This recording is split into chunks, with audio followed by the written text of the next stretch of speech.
만평 자꾸자꾸 내려갑니다. 어떤 뜻일까요? 자꾸자꾸 내려갑니다. 예, 인사 논란의 권성동, 윤석열 지지율을 저렇게 표현을 했군요. 자꾸자꾸 내려갑니다.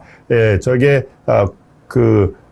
인조 공기 풍선이죠. 커다란, 예, 저걸 뭐라고 얘기를 하던데, 에드벌룬이라고 얘기들 그냥 하죠. 에드벌룬, 큰 공기가 주입된 에드벌룬에 자꾸자꾸 내려갑니다. 지지율 얘기를 하는 것 같습니다만은, 인사 논란이라고 하는 저런 걸림돌 위에다가 권성동이 살짝 보입니다. 내가 걸림돌이라고 하는 게 돼 있습니다. 네, 권성동 리스크가 지금 꾸물꾸물 이렇게 머리를 들고 나오는 그 상황을 딱 한 컷의 만화로 지금 그려냈는데요. 예, 많은 것을 생각을 하게끔 하죠. 예, 세 번째 이슈로 바로 들어가겠습니다. 이준석 리스크에 이어 권성동 리스크가 나오고 있다. 글쎄요, 참 저도 안타까운 상황인데요. 권성동이라고 하면은, 예, 강원도 강릉 출신의 사선 의원입니다. 사선 의원. 그리고 윤석열 대통령과는 어릴 때부터 친구로 지냈다고 하죠. 어릴 때 어떻게 서울에 있는 윤석열이 강릉에 있는 권성동과 친구가 될 수 있을까요? 예, 외할머니가 강릉에 있어서 여름방학 때 되면 강릉으로 자주 놀러 갔다.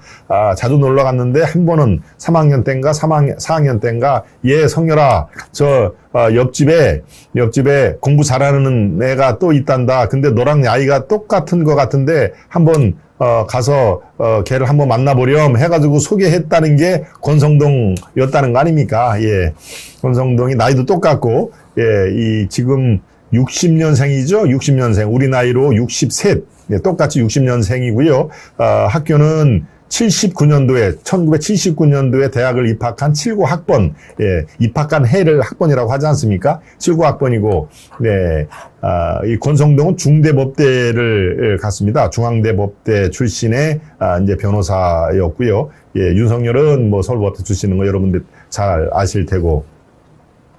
그렇게 초등학교 3학년인가 4학년 때부터 우리는 알고 있었다. 그대로 윤석열 대통령이 이 강릉에 가면은 꼭 같이 놀았던 그른바 어릴 때부터, 예, 중마고우였다라는 그런 상황인데요. 지금은 어떻습니까? 지금은 원내대표, 이른바 윤 대통령이 당선된 이후에 원내대표를 거머 주었지 않습니까? 예. 그때 윤 대통령이 되고 나서 이제 원내대표가 사실상 굉장히 중요한 상황이 됐을 때 권성동 대표가 원내대표가 당선이 됐는데, 예, 그 당시에 상대방이 좀 약했죠. 상대방이 좀 고만고만한 사람들이 나왔고, 이른바 권성동을 위협할 수 있는 그 인물들이 원내대표에 출마를 안 했습니다. 아마 이른바 윤핵관 분위기가 꽤 당내를 지배를 했겠죠. 이른바 윤석열의 핵심 관계자. 그게 대표적인 게 권성동 아닙니까? 두 번째가 장제원. 예, 이 두 사람이 거의 윤핵관의 대표 주자였고요. 그 다음에 그 둘만은 못합니다만은, 글쎄요, 창원에 있는 윤한홍이라고 또 하는 분이 있습니다. 또 강원도의 이철규. 예, 이런 사람들이 윤핵관의 대표적인 사람이고, 또 한 분이 있죠. 예. 지금 부의장하는 네, 죄송합니다.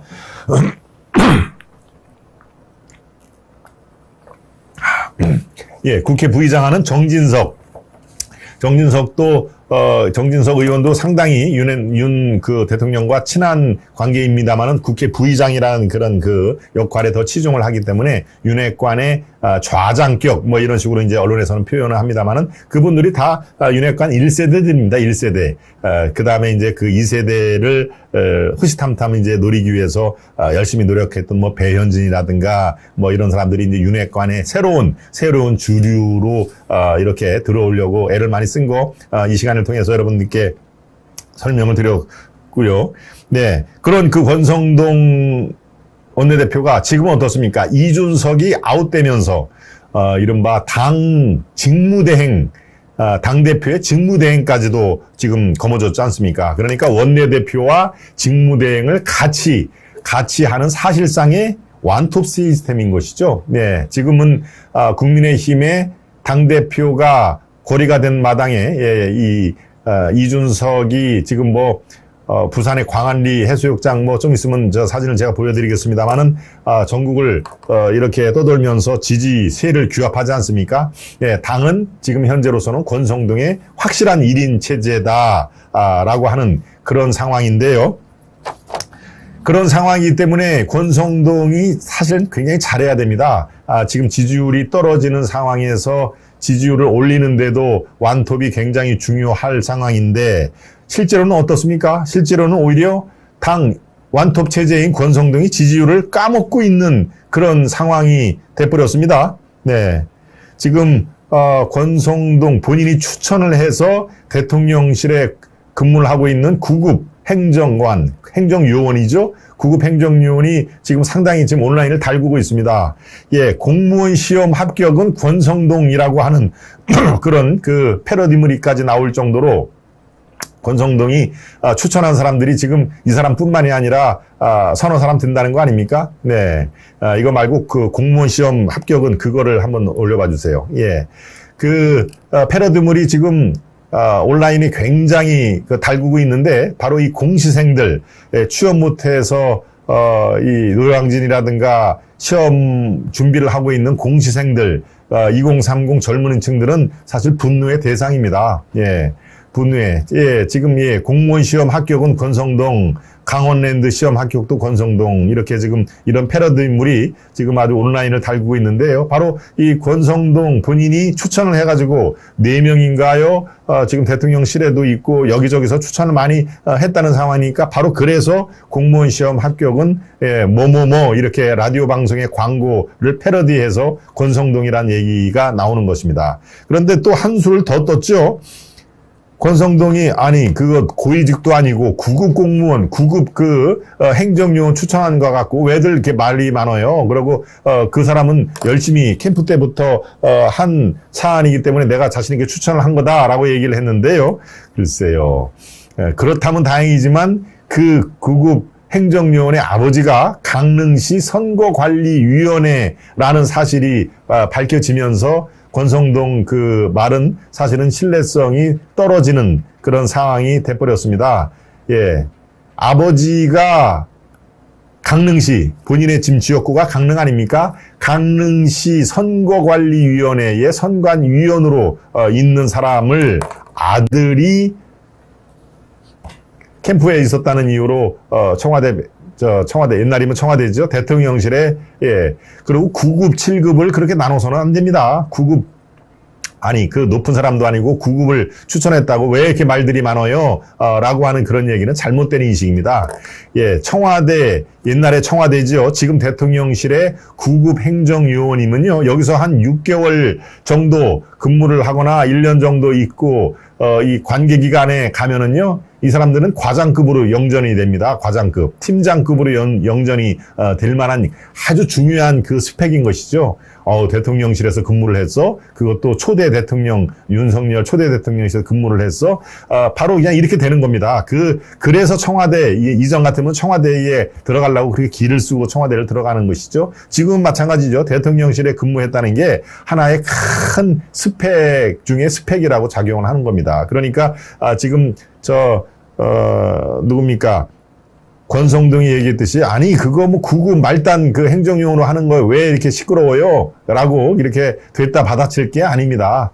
대통령실에 근무 꽂았다는 그 자체고, 그 아버지가 강릉의 선관위원으로 근무했다는 것은 권성동 원내대표는 사과를 해야 됩니다. 이거는 바로 이 사안이 불거지자, 그거 너 고위직도 아닌데 왜 그러느냐라고 역정을 낼 게 아니라, 이거 잘못했다. 이 국민 눈높이에 맞추지를 못했다. 네, 아버지가 선관위원이기 때문에 내가 이래서는 안 되는데 좀 실무자들한테 너무 이렇게 편하게 주문한 것 같다라고 대국민 사과를 해야 될 겁니다. 이거는 구급 공무원이기 때문에 무슨 일을 그렇게 해? 이거는 절대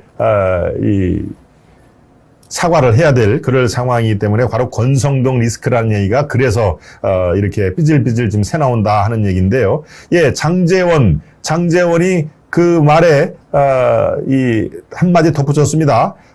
권성동 원내대표 말씀이 너무 거칠다, 라고 하는 얘기를 했죠. 예, 이거는 장제원 의원이 잘 본 겁니다. 집권 여당의 대표는 막중한 자리다. 말씀이 너무 거칠다라고 장제원이 뭐천원 만에 권성동에게 아픈 쓴소리를 얘기를 한 것이죠.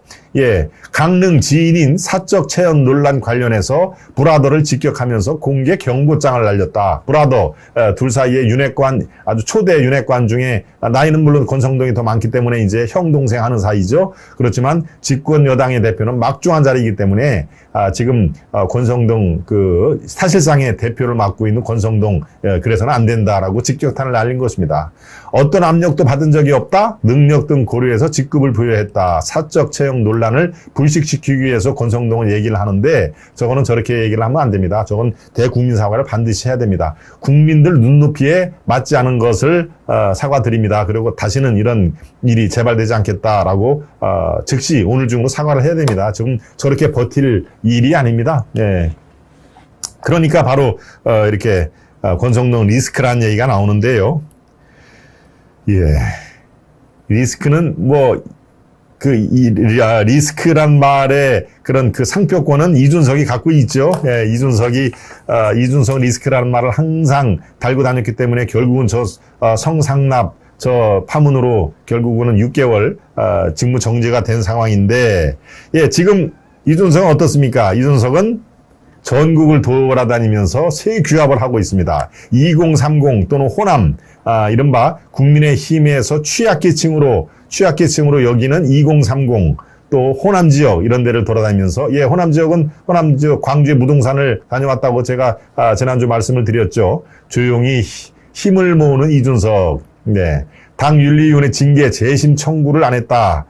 페이스북에는 청년당원들 만남 글을 올렸다. 예, 바로 이건 뭡니까? 재심 청구를 해야 소용이 없다. 그리고 또 제가 말씀을 드렸죠. 법원에 가처분 신청, 당대표 직무정지 가처분 신청을 내도 이건 소용이 없다라고 제가 말씀을 드렸습니다. 예, 법원은 지금까지 약 20년 동안에 한 번도 당내 문제를 이 가처분을 받아들이지가 않았습니다. 정당 문제는 당신들이 알아서 해라라고 얘기를 했기 때문에 저렇게 지금, 예, 저게 강원 해운대인가요? 광안리인가요? 어제 부산을 내려가지고, 이렇게, 이제 SNS에서 이준석 미시부터 미시까지 어느 해수욕장에 있을 겁니다. 라고 하면은 저렇게 지지자들이 이제, 모여가지고, 토론회를 했다고 손치죠. 토론회와 또, 저거는 뭡니까? 사인이죠? 예, 사인을 이제 받아가는 대부분들이 2030 젊은 층입니다. 저렇게 많은 사람들이 오니까, 이준석이 고무가 된 것이죠. 고무가 되는 거니까 다음 행선지는 강원도입니다. 라고 또 재빨리게 또 예고까지 했습니다. 부산을 찍고 이제 강원을 가겠다. 그러니까 이준석은 지금, 예, 가처분 신청이라든가 또 재심 청구 이런 실익이 없는, 그렇게 해봤자 이렇게 항명하는, 당의 결정에 항명하는 그런 모습만 보이기 때문에 그런 걸 대신에 국민의힘의 취약계층인, 예, 호남과 또 2030을 대상으로 세결집에 나서고 있다 하는 그런 상태입니다. 그러니까 이준석에 이어서 권성동 리스크가 지금 국민의힘의 이 부담으로 걸림돌로 작용하고 있는데, 이걸 빨리 권성동 원내대표는 이거를 극복을 해야 됩니다. 제 말씀대로 오늘 중에 대국민 사과를 반드시 해야 되고요. 이거 그냥 어물쩍 넘어갈 일이 아닙니다. 이거는, 예. 강릉시의 선관위원으로 있는 사람의 아들을 대통령실에 집어넣었다. 이거는 우연히 몇 번 겹쳐야 가능한 거니까요. 이거는 있을 수가 없는 것이죠. 공무원 시험은 권성동, 이런 패러디가 나오는 그런 젊은 청년들의 마음을 헤아리기를 바랍니다. 네.